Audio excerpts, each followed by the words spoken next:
Harriett the Chariot is what's called an AABA form. It's in the key of E, and there's two sections. There's an A section that lasts for 8 bars. You play that twice.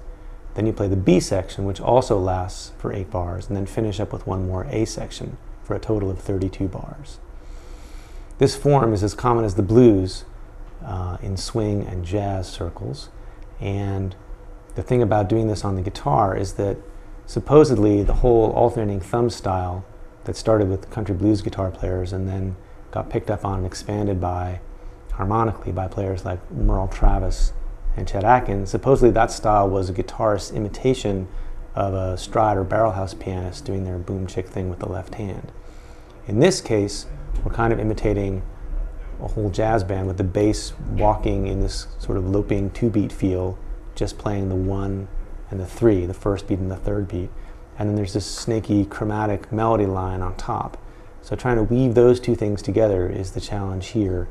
And ultimately, once you get comfortable enough playing those kind of single line licks over a bass line, you'll be able to start improvising either with the bass line or the melody, or maybe even both.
Now this tune is basically just counterpoint. There's a bass line and there's a melody line. There's not a lot of filling in of chords.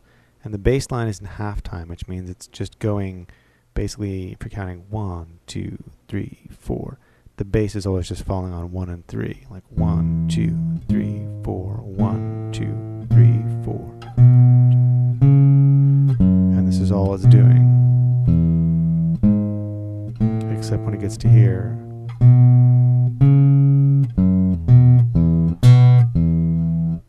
And that's the whole thing for the bass line in this section, except that at the end of the second time, instead of hitting a B at the end, it just goes to a G sharp, which takes you up to the bridge, which we'll deal with in a little while. But right now, there's the bass, and then on top the melody.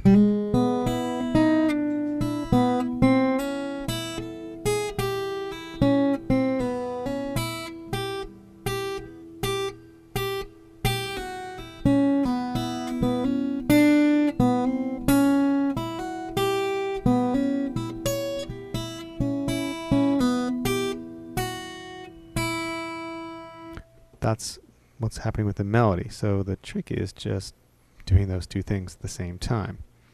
The opening of the melody is all 8th notes, just so it's not that hard to sync up with the bass.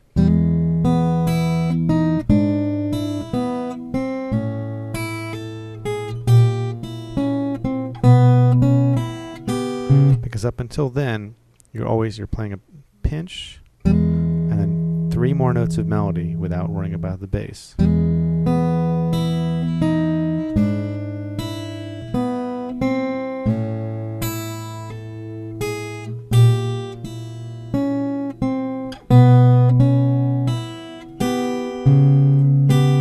Now here, we're on a C sharp 7 chord, and actually there is a bit of a, I said there was just bass and melody, but on a few of these chords there's some double stops.